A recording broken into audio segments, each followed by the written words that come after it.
Hi friends, I'm Scott Giles and welcome to Power Talk, my podcast here on Facebook Live and YouTube.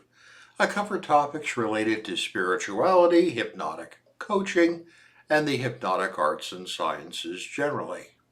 If you'd like to know more about my professional work or sign up for my free e-newsletter, Power Lines, check out my website, which I'll tag at the end of this video. Well, today I want to talk about something that I believe puzzles many of us. What the F is happening to people?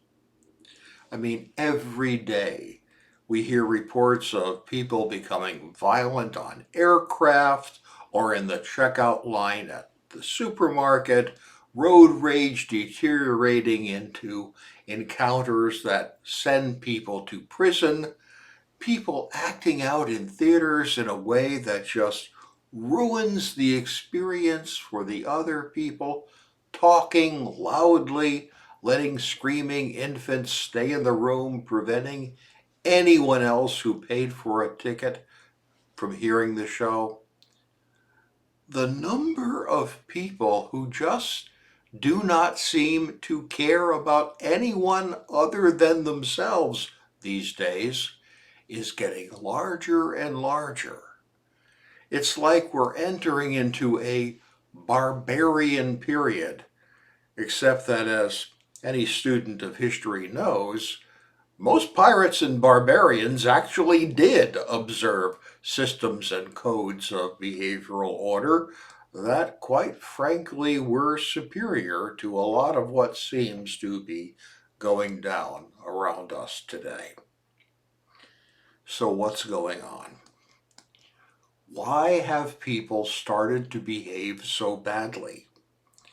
We used to be able to get on an aircraft and not worry that a passenger would attack the flight attendant or attempt to publicly urinate in the aisle, as recently happened on a Frontier Airlines flight from Orlando in November of last year. A few months ago, I went to the movies to see a science fiction show that I'd been waiting for, only to have three guys behind me loudly comment on everything they saw, talking at full volume, taking flash photographs, laughing, and delightedly ignoring the stares from the other members of the audience. They knew they were ruining the movie for everyone else, and they did not care. So what the heck is going on?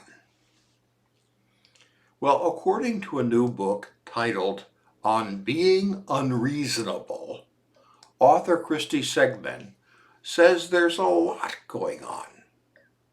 She's a specialist in audience behavior and finds that that area of study is illuminating for our present situation.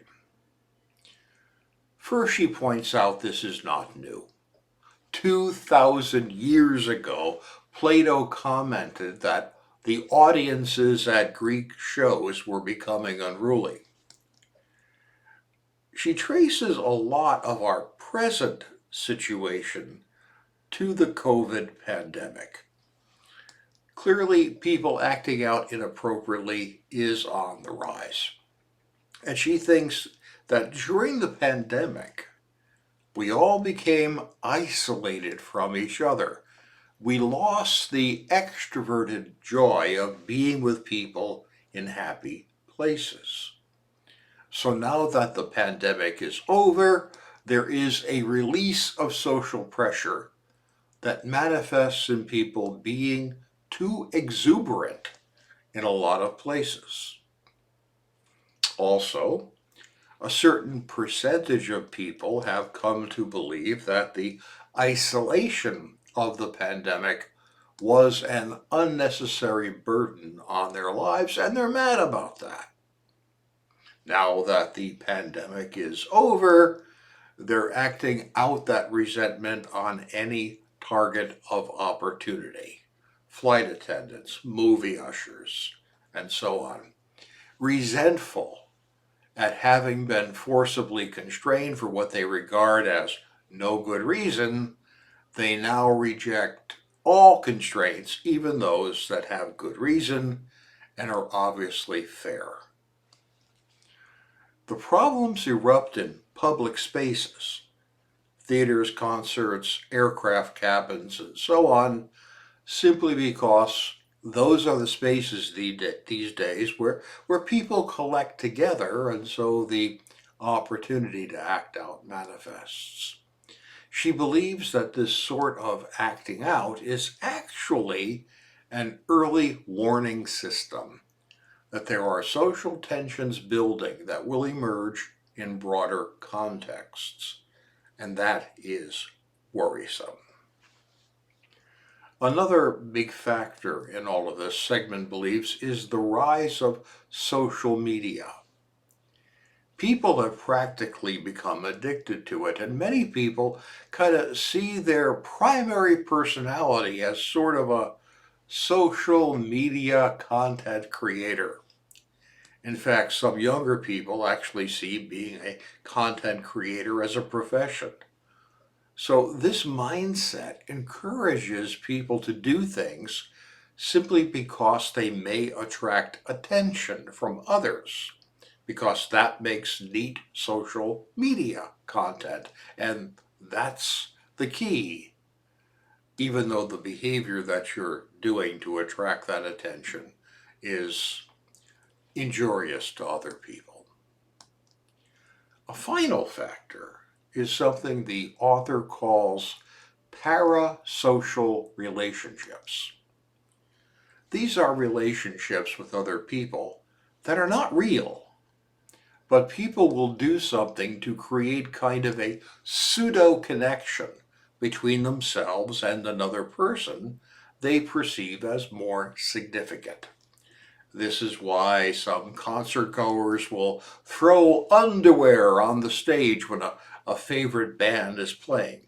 Not because they think the drummer wants a pair of panties, but because somehow doing that creates an imaginary connection between the performer and the fan.